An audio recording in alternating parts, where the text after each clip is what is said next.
Hello, everyone, and welcome back to the Father Son Packers podcast, your source for Packers news, notes, and analysis. My name is Tommy, and I'm joined, as always, by my co-host, my dad, Matt. Dad, how you doing? All right. We're here to bring you something to listen to while you're driving, walking, whatever. If you can figure out how to play Tommy at half speed while playing me at 2x, that Please let us know because that would be helpful. That would help my mom, my brothers. So they all agree that I talk too fast and you talk too slow. I feel like you actually talk at a normal speed and I talk just way too fast. I'm overly caffeinated. I blame the coffee that I drink. They're all like, how can you possibly listen to Tommy at 2x speed?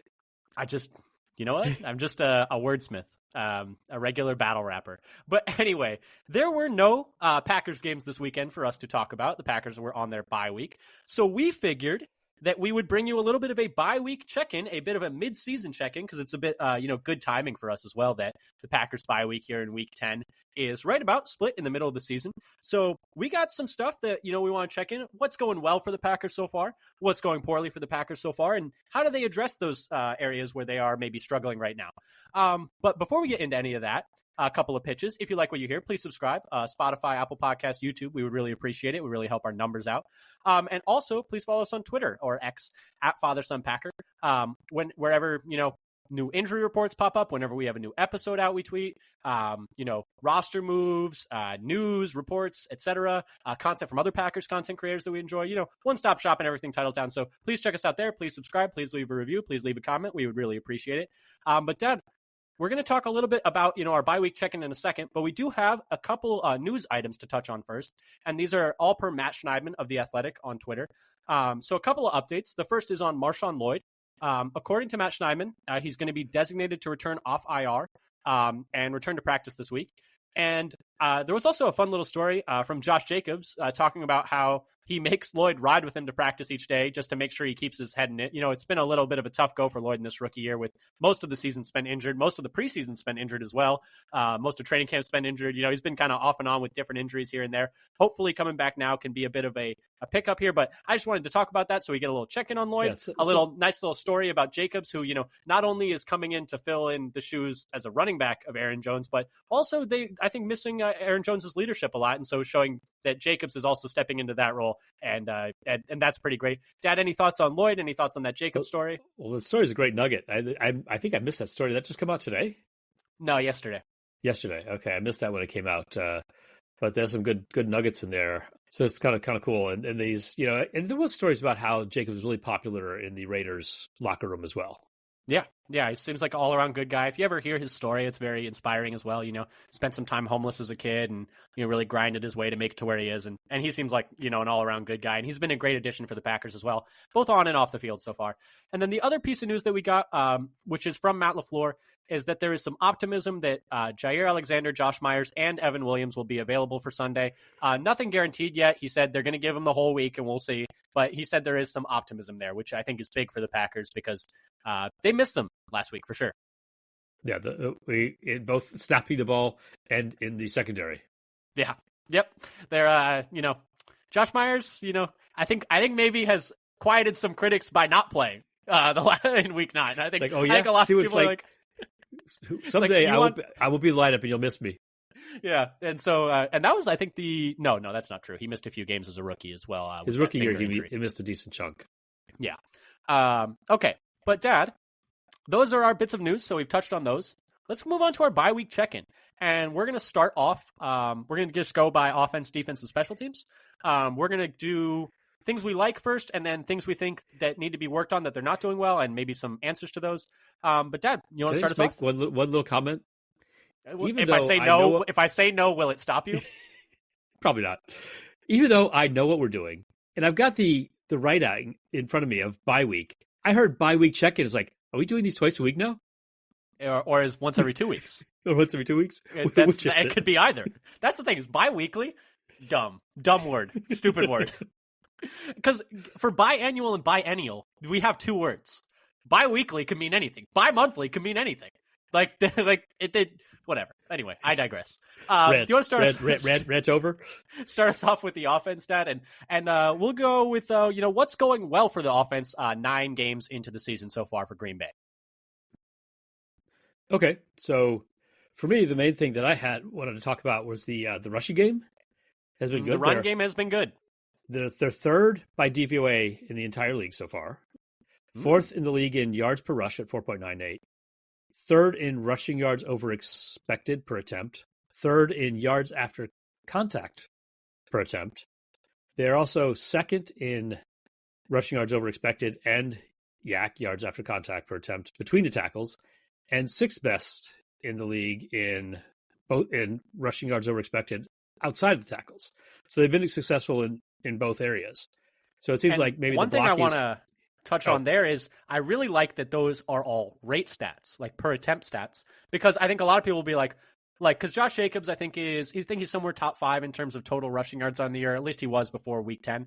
And a lot of it was like, well, they ran it 50 times back-to-back games against the Colts and Tennessee. But the fact that those are all per attempt stats, I think is really indicative of not just that they've been leaning on the run game a lot, but that when they have, it's been pretty efficient as well. There have been some aspects of it have been quite efficient. So I was just comparing those like between the tackles and outside the tackles. It looks like outside the tackles is doing a little bit better with the blocking, giving 8th best in yards before contact per attempt, while between the tackles, it's only 20th in yards before contact. And I think if I could just posit something, because I think a lot of that has to do with the fact that the receivers and tight ends on this team are run blocking their asses off this year. Could be that's not all on the offensive line. Yeah, that's kind of what I'm thinking is because I think Kraft out space and Reed and Watson, those three specifically, have, I think, when I've watched them, have been blocking really well this year in the run game. That could be the main difference is you have those guys out blocking in space, opening up extra room. They're also successful against stack boxes, the third best in the league in rushing yards over expected per attempt.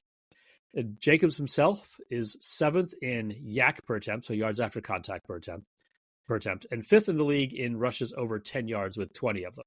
The league leader has 24, that's Saquon. And Jacobs also 8th in rush yards over expected per attempt. He's also first in the league in rush yards over expected per attempt when the team is trailing, which is kind of interesting. Now there are some caveats. Should I put those in there now? While I'm on, sure. On yeah. the topic. Let's give a few caveats. Their overall rushing EPA, their EPA per rush, is not as high. They're 10th. And Jacobs himself is only 30th in EPA per rush. So I wonder if some of this might be a consequence to not actually scoring that many touchdowns on the ground. I mean, he only has two rushing touchdowns on the year? 3 maybe? I think because his first one was against the Texans. That was like his first of the year. And so if I'm going off he the didn't top have a of my rushing head, touchdown until week 7. I was thinking 3, but I'm not 100% sure on that. But I think that's one of the things that the team is getting dinged for in terms of EPA per rush, is not getting the boost of having a lot of rushing touchdowns. Yeah. And then, so that's a little low. The only other thing I'd say about the run game is their third and short numbers. Like when they really have to get it, I feel like they've struggled there. And just a number there per NFL Pro, they're 18th in overall success rate on 3rd and 1 or 2. I think just getting those. We could talk about their third down. Numbers but well as. That's the only thing I would say. That's the only thing in the run game that I would say has been maybe a bit of a struggle, is just that some of those like 3rd and 1, 3rd and 2s, got to have it. Let's get some push off the ball. Like that's where I think that they have struggled so far when they have struggled in the run game. Yeah. And so I think that's true. And we've been getting a lot of, I think, work from like running backs maybe do matter at least a little. I mean, we kind of saw it. We kind of saw it last year. I mean, we kind of knew that last year when Aaron Jones went out and A.J. Dillon was your lone running back, and the offense was useless. They couldn't do anything whole season. This is the thing. I've never believed this running backs don't matter, because people say the same, talking both sides about running backs don't matter, but running backs can be washed. It can't be both. But here's the thing. If them being washed matters, then running backs do matter. I think the point, though, is running backs don't matter enough to give them massive contracts and massive guaranteed money. I think we've seen a correction in the running back market, and you can kind of see it. Like, what was it? I think Saquon's making like less money than Christian Kirk.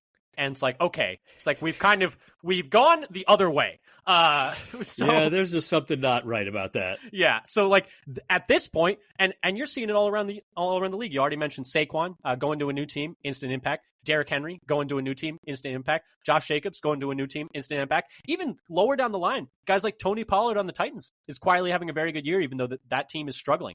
And if you look at the top of like a lot of the running back charts for production or fantasy or whatever, it's like, what year is it? Derrick Henry, and I think Saquon Barkley, Joe Mixon, Alvin Kamara. Yeah. Joe Mixon's another example of a guy who went to a new team. They traded a pick for him to get him over there to Houston.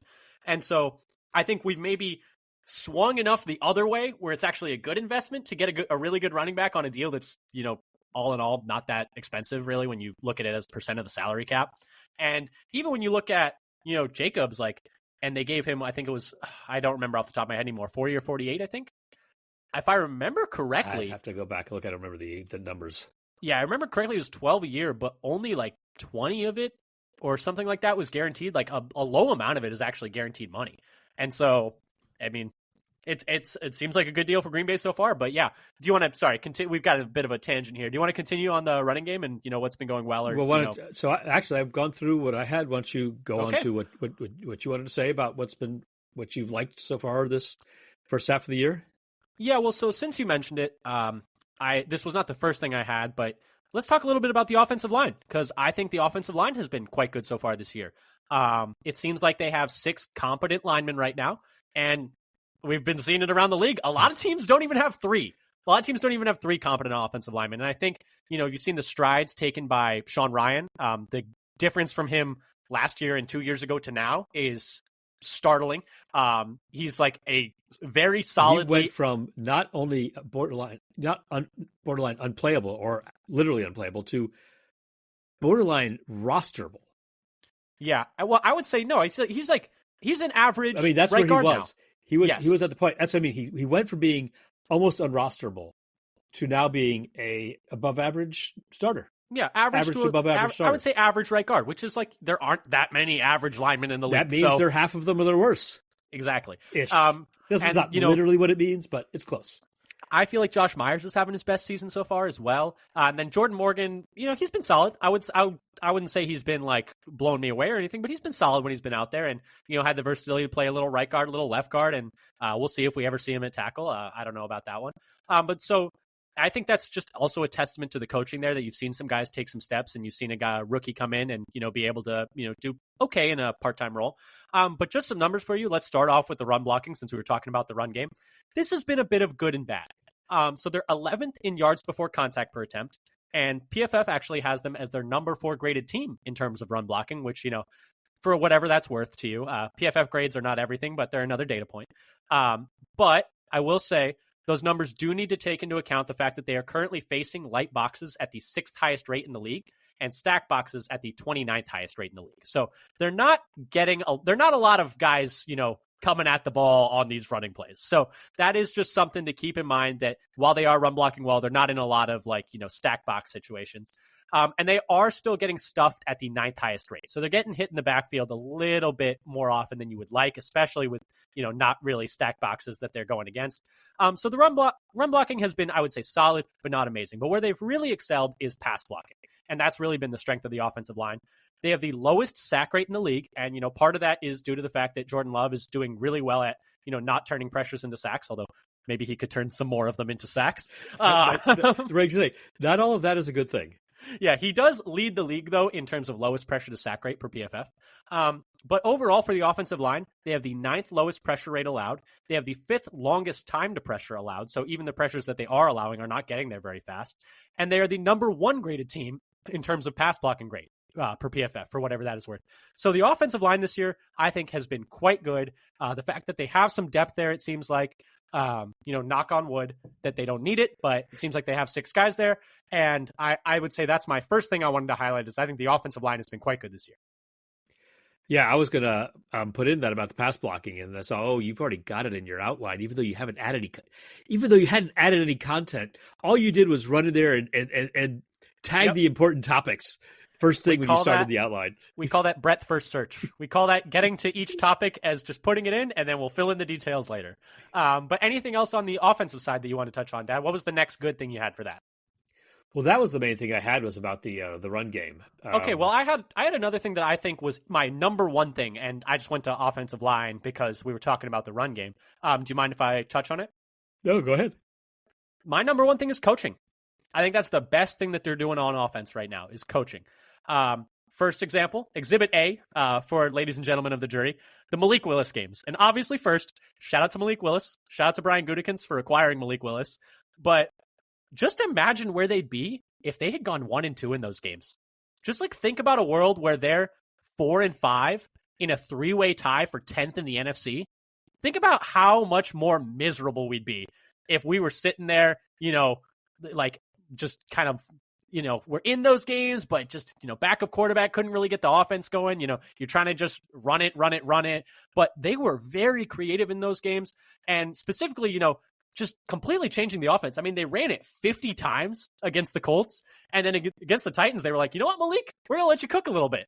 And then against the Jaguars, it's like, okay, let's just draw a play up in the sand on the sideline. And, that got us into game-winning field goal range on this like play that they were like, we didn't even have it installed. We just like talked about it on the sideline. And Jason Vrabel was like, yeah, no, that seems like I think we can get them here. Like, I know we talked about it on Tuesday, but and we didn't decide to put it in, but I think, they're playing it this way and this is going to be open. And Matt LaFleur trusted his other coaching staffs. They trusted the, team and the players to, be able to execute something on, a bit of short notice. And I just think that that's a testament to coaching.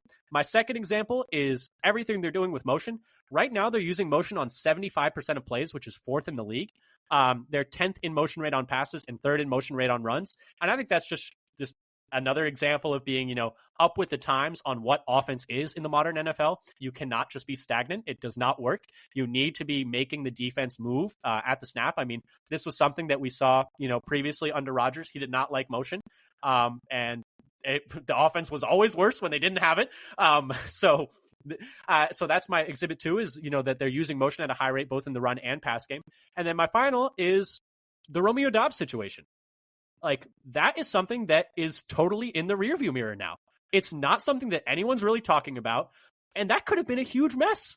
That could have thrown off the entire vibe of the team in a lesserly coached locker room.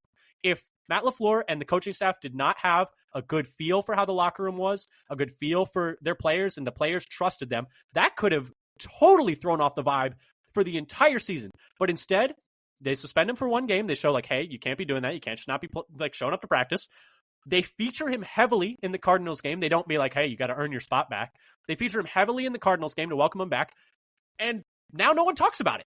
And so that's something where it's you kind of juxtapose it to how other, locker room incidents are handled and how that can kind of fracture a locker room. I think that's my ultimate third and, I think biggest exhibit of how coaching has been a real strong point, not just for the offense, but I would say specifically for the offense so far. Yeah, I mean, we've seen teams just in the last couple of weeks are starting to rumblings out of several locker rooms. They've lost the team. Yep.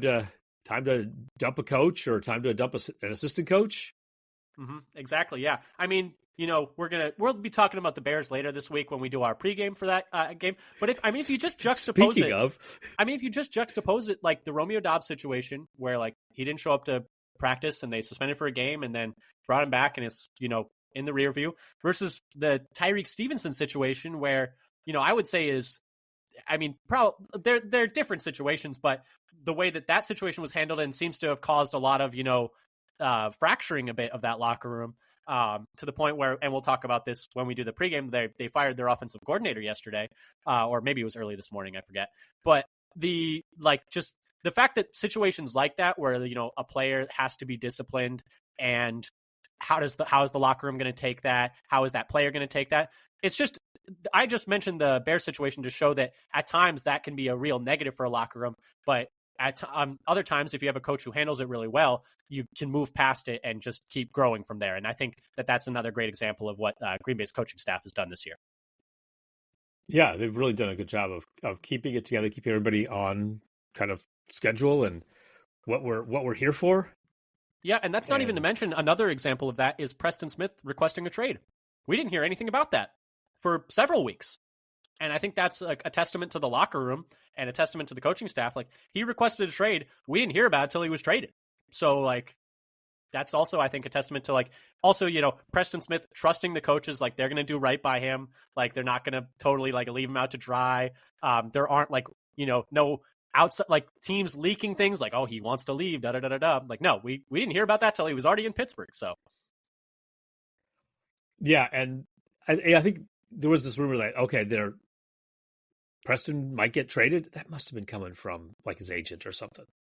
Or just, like, I mean, it's probably more from other teams where it's like Green Bay's calling, like, hey, like, would you like Preston Smith? Like, da-da-da-da-da. Like, yeah. Because I remember when we first heard that was possible, it's like, really? That seems shocking to me. But, yeah. But anyway, so that's actually happened. Yeah, so that's my two positives were the offensive line and coaching. Your positive was the running game. But, Dad, there are still, some negatives on the offensive side of the ball. So let's talk about what those negatives are, and let's talk about, maybe some ways that we think Green Bay can address them and grow as a team going forward, because it's not a perfect team right now. They're making a lot of mistakes, which, bit of a teaser there for you. But, Dad, what is your first negative for the Packers on the offensive side of the ball? So for me, it's a little bit related to what you had talked about. So it's the red zone offense. So in general, the red zone, Green Bay is third to last in touchdown rate in the red zone, only ahead of Dallas and the Giants, according to teamrankings.com. Per NFL Pro in the red zone, Green Bay is only 16th in yards per play and 19th in EPA per play within the red zone. They are 30th in rush EPA per play in the red zone and 26th in rushing yards per play in the red zone. Yeah. They're much better at passing in the red zone, where they are 8th in yards per play passing and 6th in EPA per pass in the red zone. So here's where we're getting, it's like, okay, they can pass okay in the red zone, but they're having trouble finishing. Do you think there's any overlap with that, like the fact they can't really run very well on 3rd and 1 and 2? Do you think that absolutely. There's some overlap there? Okay. In goal-to-go situations, they are 21st in EPA per play overall, 29th in EPA. So it gets worse the closer they get to the goal line. I will point out, there's probably a massive swing in the Josh Jacobs fumble at the 1. Do you remember that play against the Colts? Oh, yeah. Where he's like about to go in and then bonk. It's like, just before. Oh no. I was already celebrating the score. Me too. Like, what do you mean he's not holding the ball? What do you mean he's not holding the ball anymore? I was even the first angle, you couldn't even see that the ball was out. And I was even like, he broke the plane before, right? Like, before that got punched out, like, he got there, right? And it's like, no. But, they have not been good in goal-to-goal situations at all, even outside of that. But I think that's probably why they're, like, 29th and not, like, 29th in EPA per rush while being 8th in EPA per pass in goal-to-go. And then, so in goal-to-go short yardage situations and medium yards, so we break it down by yardage. They're 17th in EPA per play in short yardage situations, which that EPA per play is, like, plus 0.1, so slightly in the positive, and that's like short yards being 1 to 2 yards inside the goal to go, which doesn't necessarily mean at the 1 or 2, because you could have 1 or 2 yards to a first down. No, actually, sorry, I was going to say this is not goal to go. Then this is goal to go. I'm conflating things that are not the same. But when they're at the goal line, they're not doing anything. It's pretty much like they're not punching it in, and it's not just the goal line, but that's what that stat's saying. But medium is even worse. 3 to 6 yards. They are 28th in the league, and their EPA per play is negative 0.67. It's not great. Now they're third best in goal to go and long, so 7 yards or more, where they have a plus 0.6 grade. Yeah, and I will say, obviously, small sample size for a lot of these things, but right, especially that one. I think they're just not very many plays, and they scored a touchdown once when they were just on the play. So now, anecdotally, penalties and other errors seem to be one of the problems, turning in what should be advantageous situations into lower probability situations. I have them. So I went through every one of the drives to find, because I couldn't find what I wanted. So looked at all their red drives into the red zone. They had 18 failed trips. 2 were by turnover. Okay. 4 of those were affected by penalty. Plus, they had an additional penalty where it was a 15-yard to get them out yarder in the red zone. But that one they still scored on, which I think is driving that third best in the league in third and long, where they scored from like goal to go from like the 17-yarder. I'm trying to remember what play that was. I'm not sure. I off the top of my head, I can't remember. Yeah, They sure. had I'll one think about it. red zone drive that was killed by 2 bad snaps and 3 by Yep, sacks. remember that one. So we've got like penalties, sacks, bad snaps.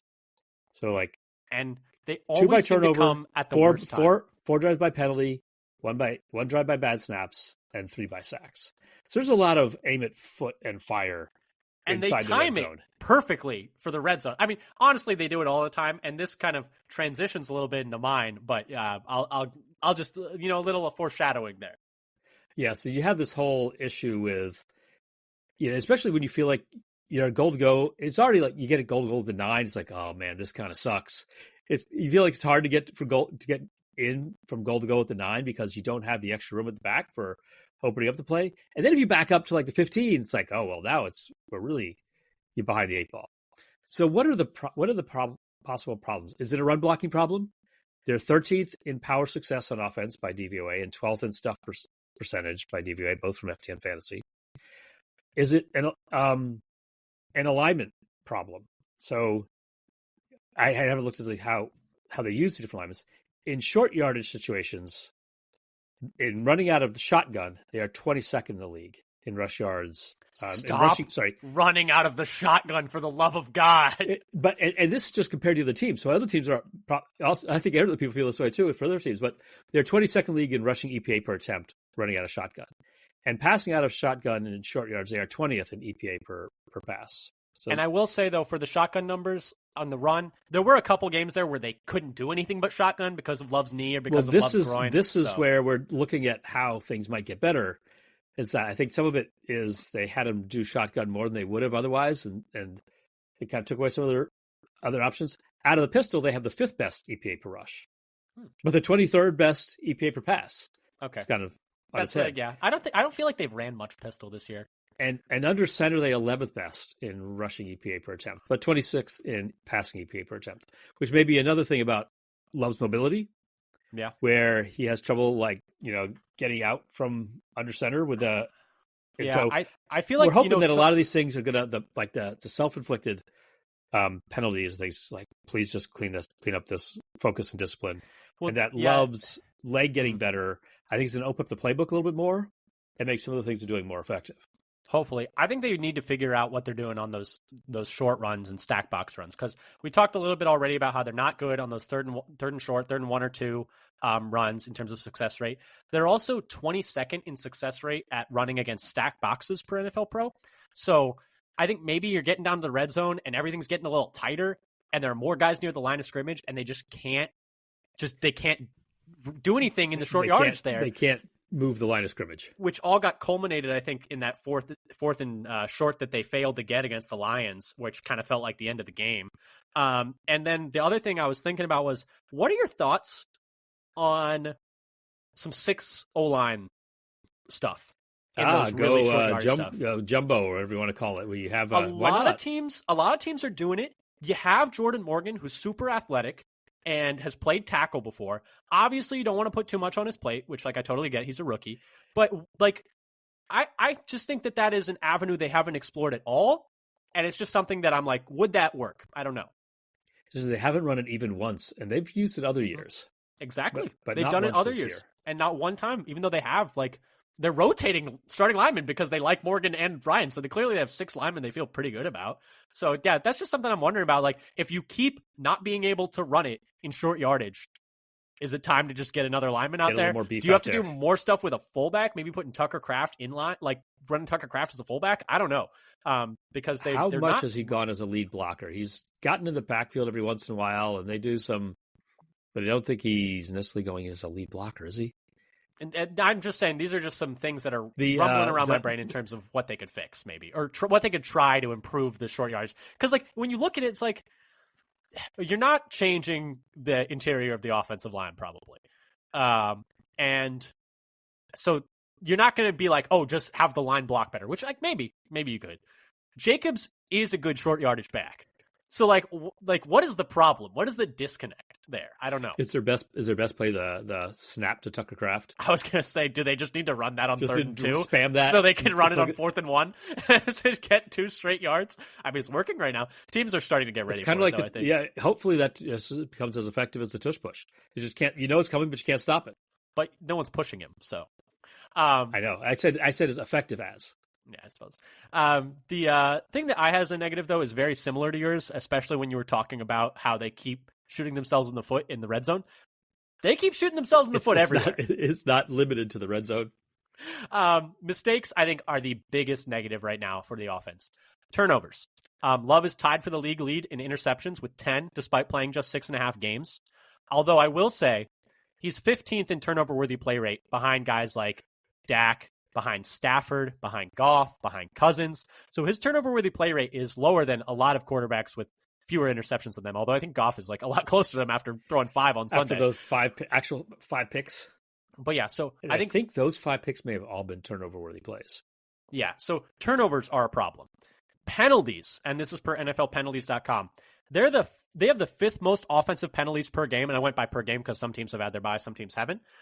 They have 37 total penalties over the course of the year, which is not great. They have the 7th most pre-snap penalties per game on offense at 19. So just clean that up. I mean, that's half your penalties are pre-snap penalties. Like that's absurd. The most maddening and seems to be easily fixable, and yet it has not been. And it's just offense. That's just offense. Like, I'm not even looking at defensive pre-snap penalties. Half of your offensive penalties, of which you have the 5th most per game in the league, are pre-snap. Like, that needs to be fixed. And then the third thing that is, they're shooting themselves in the foot all the time, is drops. Packers are 2nd in the league in drop rate and 3rd in total drops in the league. They have 3 receivers in the top 20 in drops. Reed has the most. Reed has tied for the most with 7. Wicks is tied for 3rd with 6th. And Dobbs is tied for 19th with 3. So you got a lot of guys. And so the question is, those are the 3 categories of mistakes. How do we fix them? In terms of the turnovers, I think Love just has to be willing to let more plays die, right? Like he just needs to take some sack or throw it really out of bounds. I was going to say, he's trying to throw them away sometimes, like the Rams one. He's trying to throw it away. That one, he's fallen over.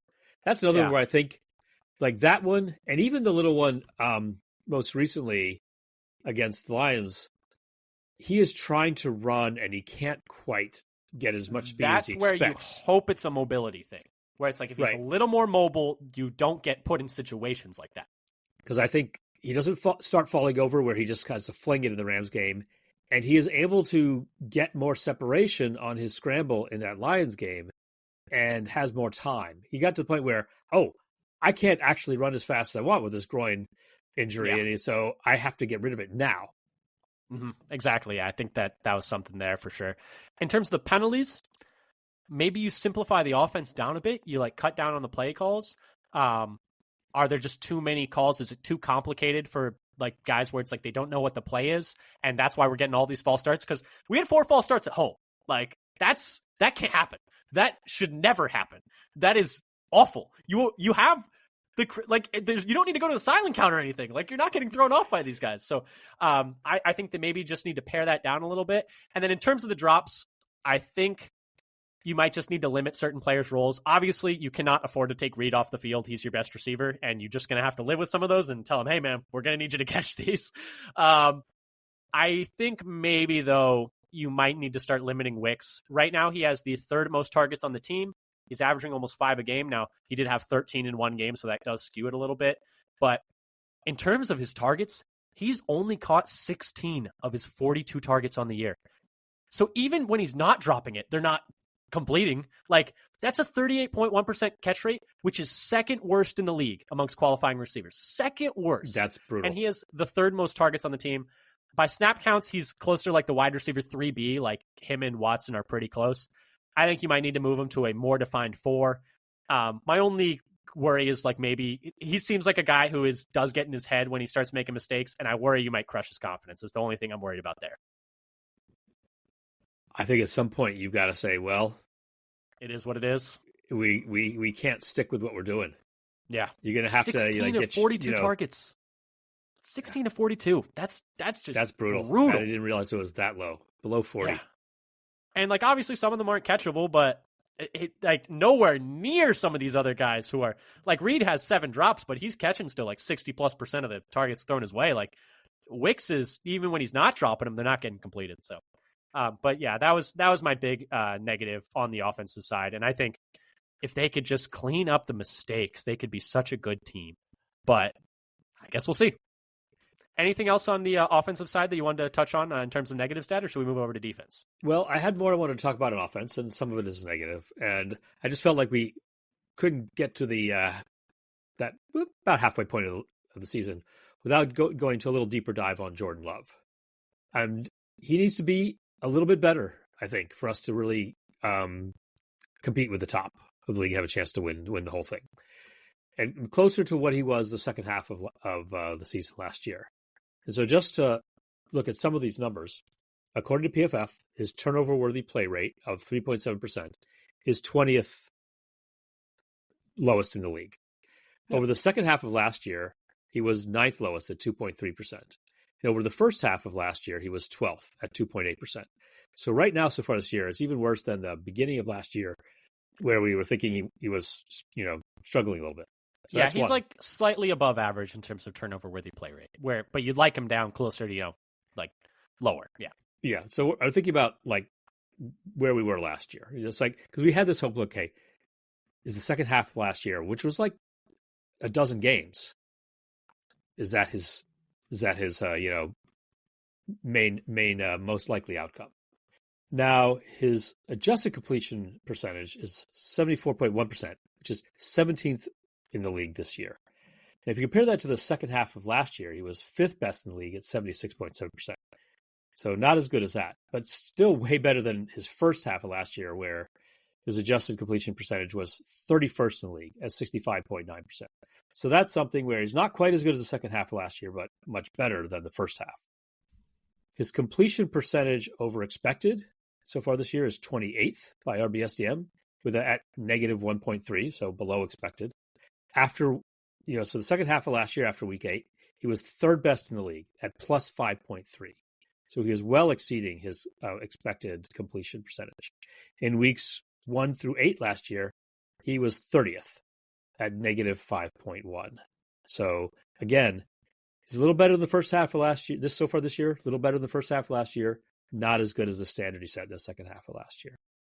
Yeah. His EPA per play so far this year. I was going to say, though, I think the turnover-worthy stuff feels a little worse because I double-checked to make sure I had this right. He has 10 turnover-worthy plays and 10 interceptions. Every single one of his turnover-worthy plays has been converted into a turnover. That can't continue, right? I think he's got some interceptions that weren't turnover-worthy plays.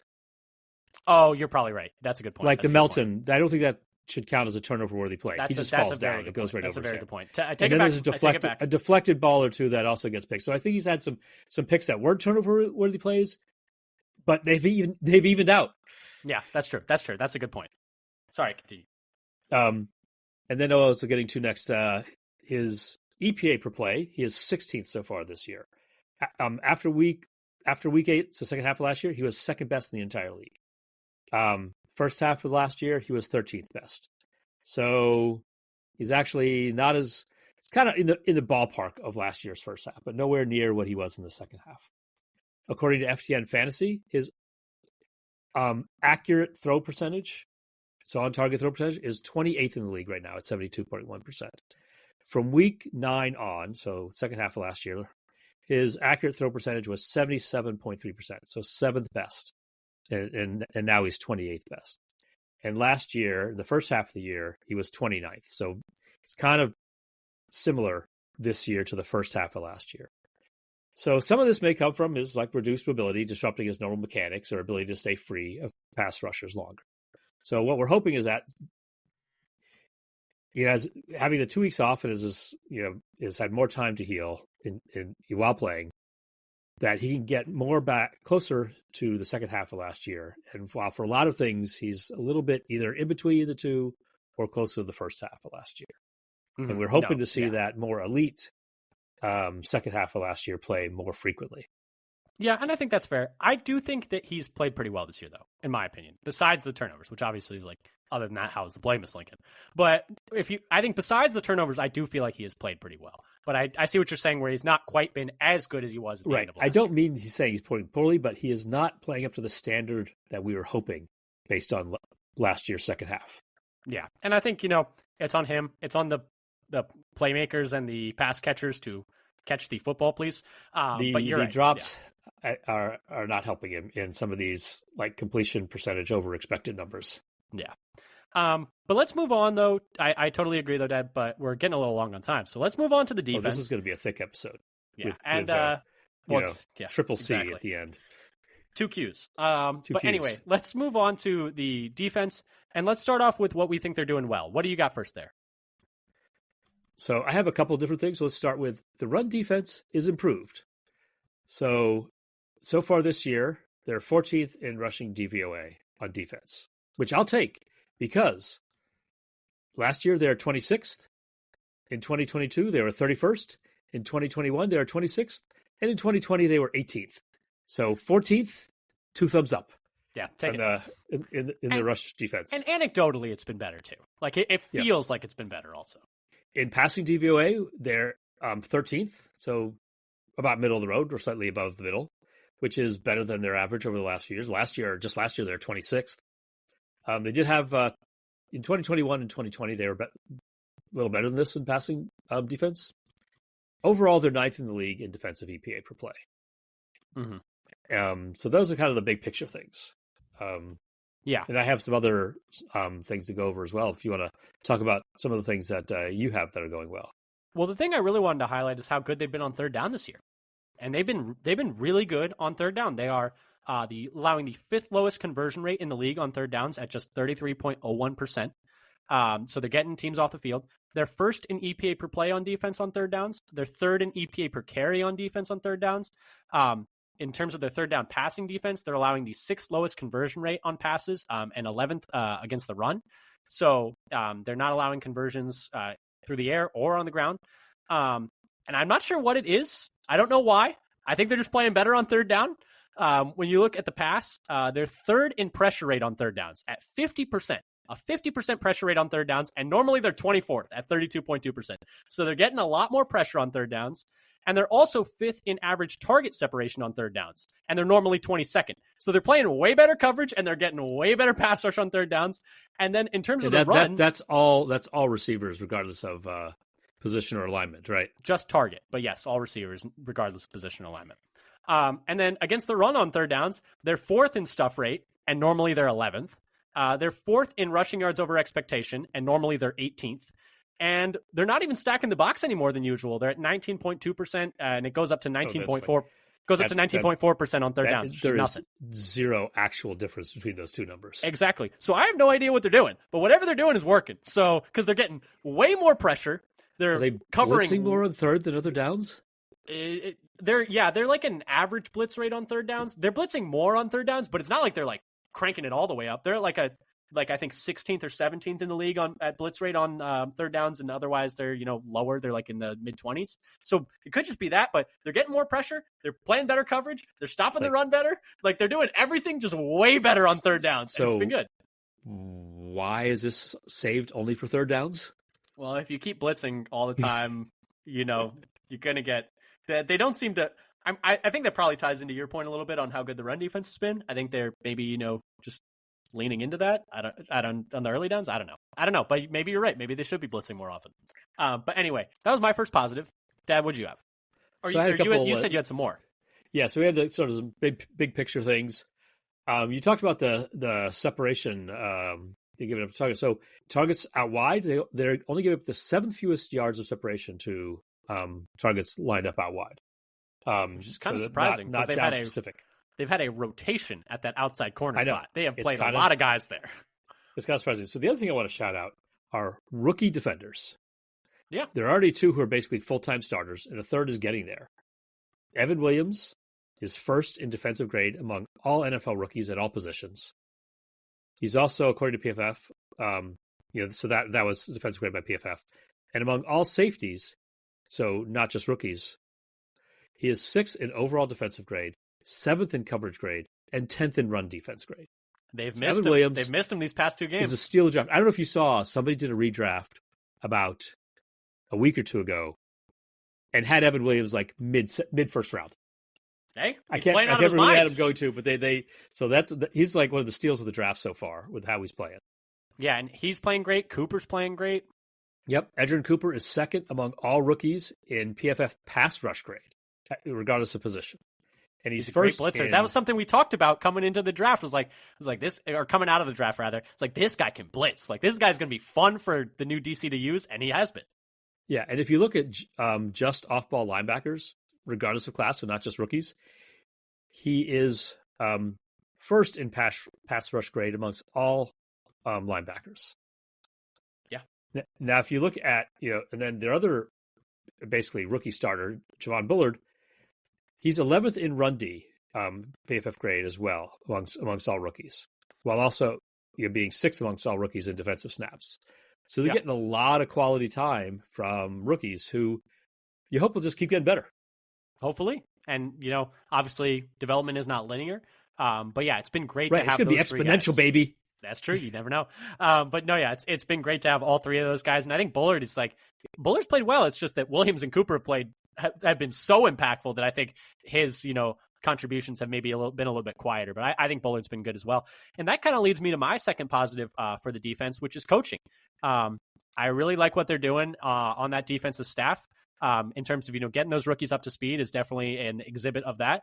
The other thing I was going to talk about, because these numbers were really interesting, I really love how versatile the defense has been in terms of coverages. And this is per the Athletic Football Show. And the numbers are, we're going into week 9, so it doesn't include the Lions game or this past week where the Packers didn't play. But when they line up with two high safety, so first of all, they're not really playing like cover one. Like we talked about it coming into the year, it's like, oh, Jeff Hafley, when he was at Boston College, that's all they ran. That is all they ran was like single high safety stuff. They're about league average at that right now. They're like smack dab league average. Everybody was talking about how it's going to be single high safety look, and then what that was going to mean for the defense, but it's not really been the thing then. Yeah, I think they were mentioning on the Athletic Football Shows maybe that was just to make it simpler for college kids, which fair enough. But so they're not running just a total only single high coverage system like maybe we were a little bit worried about, because it's is that a little too predictable?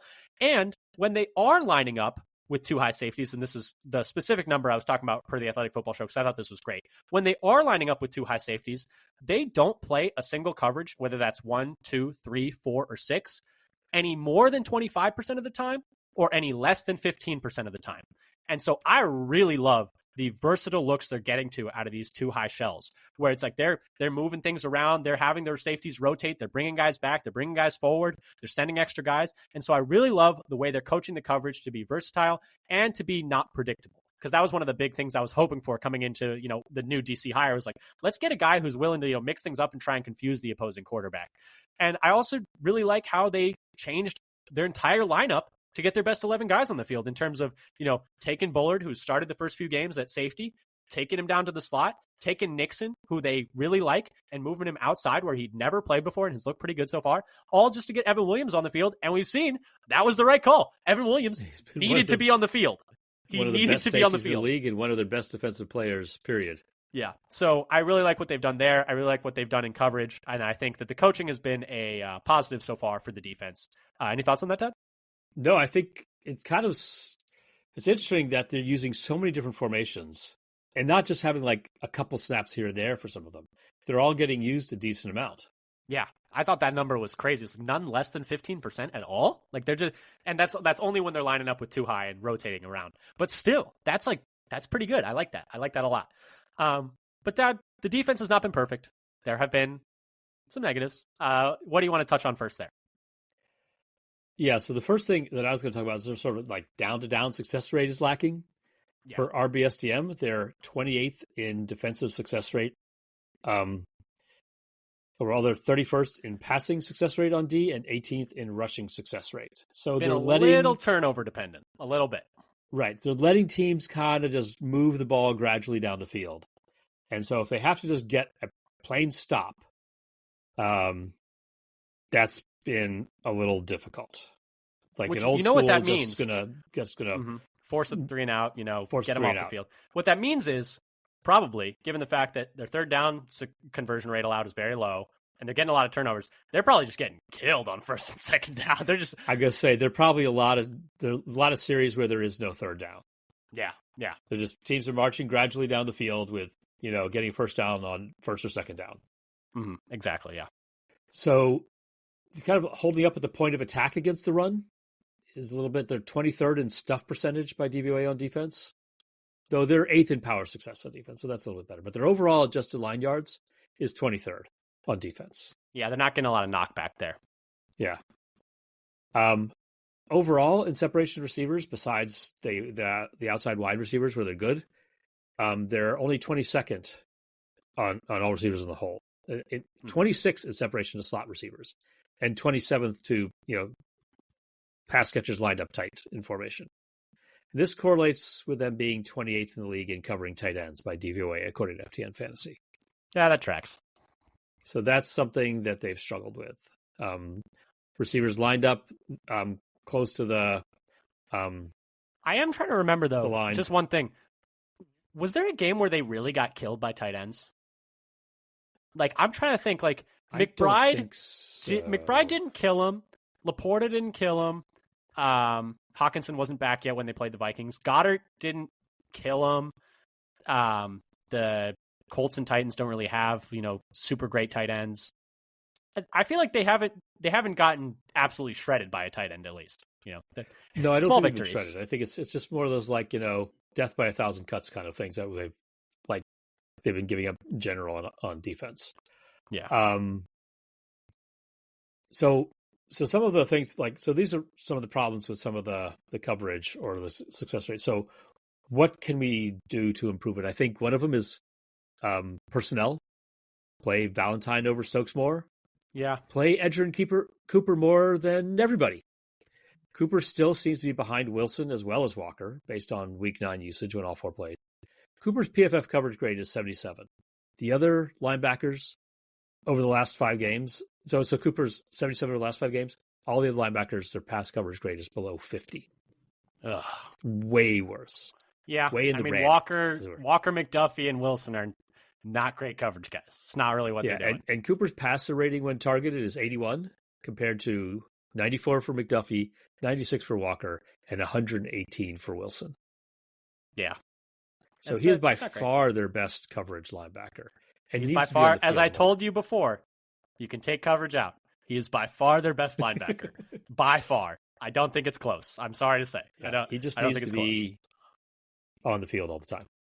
Yeah. And yeah, I totally agree. They need to play him more. I think, getting Evan Williams back, I think is going to help. And I think, playing Valentine more over Stokes, that just seems to be something they don't want to do. I don't really understand it. It doesn't really make sense to me. I hope they take a long look at the defensive film over the bye week and come to the conclusion that, Stokes seems like a really good locker room guy, and he was good his rookie year, but he really hasn't put any good tape out since his rookie year. And he's been hurt a lot, and it's been bad this year, and I think they just got to make that move. And, ideally it seems like neither of them are really playing if all of their secondary is available, but that's not going to be the whole season. They're not going to have all those guys all the time.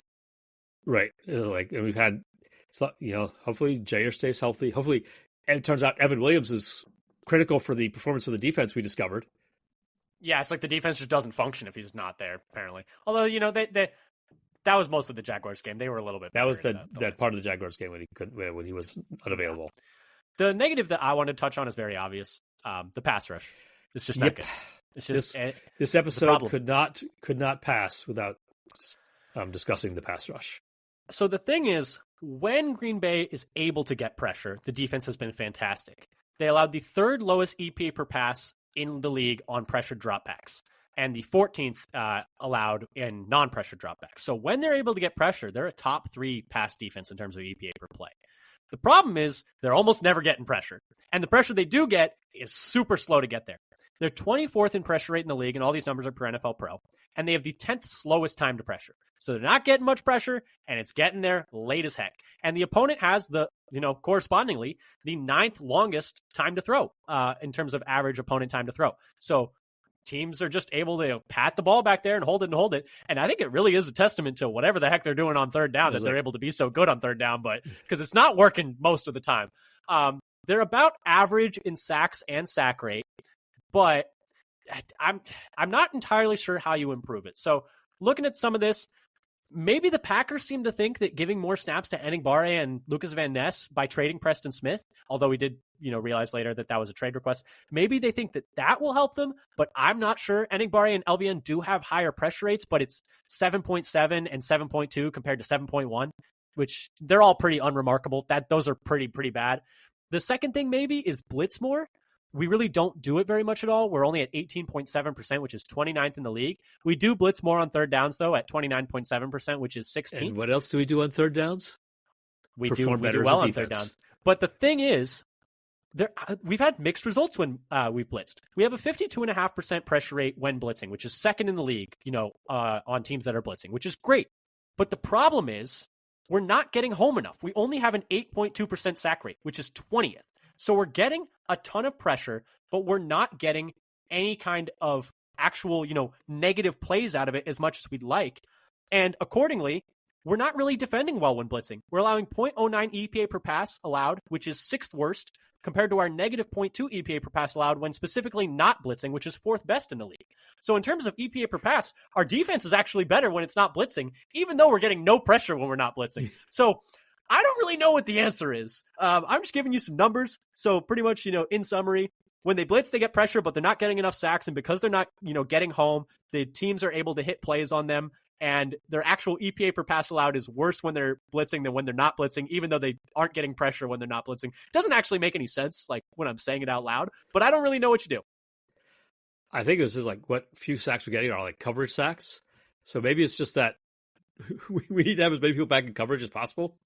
I think the only answer I can really think of, because the blitz numbers, like a blitz specifically in NFL Pro is sending 5 or more. I think they just got to lean into creepers and simulateds. They just got to lean into, dropping linemen out and sending linebackers like Cooper, sending some corners. Disguise who's coming. First, we've lost our best coverage edge defender. Yeah, and hoping that, some of the getting home and sack rate stuff regresses to the mean a little bit. Maybe. Did you think in the last couple of years we would have been clamoring for more Preston Smith dropping into coverage? Oh, good night, my sweet prince. But anyway, that's, I think, the biggest negative. We both agree is that is by far the biggest negative. I think, like I said, the only solution is hopefully doing some more simulated stuff. I just don't think our pass rushers have the juice. And here's another number.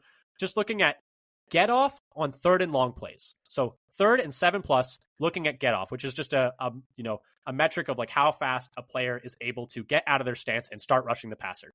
And I'm only looking at third and 7+, so we can't be like, well, what if they're being told to play the run, et cetera, et cetera. These are obvious passing downs. And if you're just looking at get off on that, they are at 0.77 seconds to get off, which is tied for fifth worst in the league. They just don't have the juice at pass rush. They don't have the juice. Fifth worst.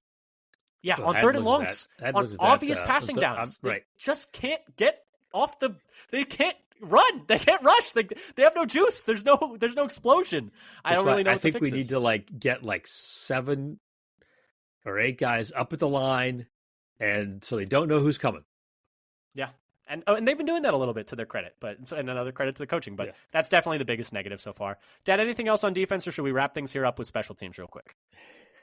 I think I got all of my comments on the defense. So let's go to special teams. Well, let's move to special teams. Dad, let's start with the negatives on special teams so it can end on some positives. Any negatives on special teams you wanted to touch on first? So I'll just say, obviously, third to last in field goals and extra points by DVOA. Yeah, the kicking's bad. Because you have more to do than that. But the kicking's bad and the long snapping is bad, but it's not going to. The long snapper is apparently not going to change because Bisaccia just loves Orsak and is not even entertaining the fact that he could possibly be bad. He's like, I see him snap in practice all the time and he's great. I don't know what you're talking about. It's like, yeah, the game film's available. He's not snapping well. He almost blew the Texans game. They almost just lost a game because the snap was bad. It was a great hold by Whelan to get that. Yeah, that game winning. The kicking's bad though, but yeah. And they're only 28th in punt return, DVOA. So yeah, I honestly think if you got rid of all the problems with kicking, I'm actually pretty happy with the special teams this year, which I never thought I would say. And so that kind of moves a little bit to our positives for the special teams. But I was just going to say, Whalen's having a great year. He has the third highest average hang time in the league. These numbers are per PFF. He has the 7th highest net yards per punt, the third lowest return rate, And he, along with the coverage, have combined to also not allow very good returns, only 7 yards per return, which is fourth lowest in the league. So the punt game and punt coverage have been good, and they're also not nearly as penalized as previous years. Last year and year before, they were one of the most penalized special teams in the league, and this year they're around 13th in special teams penalties per game, which I guess we'll take. Yeah, and I just have a little note that they're 10th in kickoffs. Which is an improvement over last year's 18th by DVOA ranking. Okay. So, yeah, nice. So that's an improvement. Yeah, I just wish they would give us some. These teams need to give us some kickoff opportunity return in terms of kickoff returns. Opportunities. Stop being a coward. Kick it to Keyshawn. Don't be a coward. Come on. Where's your sense of It's supposed to be a man's game. I know, right? Where's your sense of adventure? But anyway. Don't you want to test how good you are? Exactly. Don't you want to know how good you are? How are you going to know how your return team is going to hold up in a critical situation if you don't test it out against us? So, just try it out. But anyway, that does kind of wrap up our bye week check-in, though, Dad. Any final thoughts that you wanted to touch on, or should we wrap this thing up? I'm hoping for bigger and better things in the second half. Like this year, we've already made it through the first half with a good record. Mm-hmm. Yeah, they were what 3? We were 3-6 last year. 3-6 last year. So we flipped that. We have flipped that around. Shout out Malik Willis. And so now's the time for us to go on our run. I think, yeah. And just to wrap things up, I was just going to say, like you mentioned, I'm hoping for bigger and better things going forward. It feels like this team is close. It feels like it's close. A lot of the problems feel fixable. Cusp of, there a lot of things like little minor mistakes have torpedoed some of the success in this team that should be fixable without too much work. Yeah. So meaning we're really close to playing really well. Hopefully. But obviously there's always another scenario just because you're close doesn't mean you're going to get there. Exactly. Obviously, there's another scenario where the pass rush is just a real problem the rest of the way. They keep making all these mistakes and they keep having all these drops, and it's just another, you're kind of there, you're kind of not. Can't beat the good teams, but you beat the bad teams. We'll see. I think there are a lot of large range of outcomes for the Packers as we look forward, but just nice to have a little bye week check in, see how the Packers are doing. 6-3 this time of year is a whole lot better than 3-6 last year, so we will take that. But anyway, thank you again so much for listening. We'll be doing a preview for the upcoming game against the Bears this weekend, later in the week, probably on Friday. So check that out then. Thank you again for listening. Please subscribe on, Apple, Spotify, YouTube. Please leave a comment. Please leave a review. We'd really appreciate it. Follow us on Twitter @FatherSonPacker. And until next time, go Pack Go. Go Pack Go.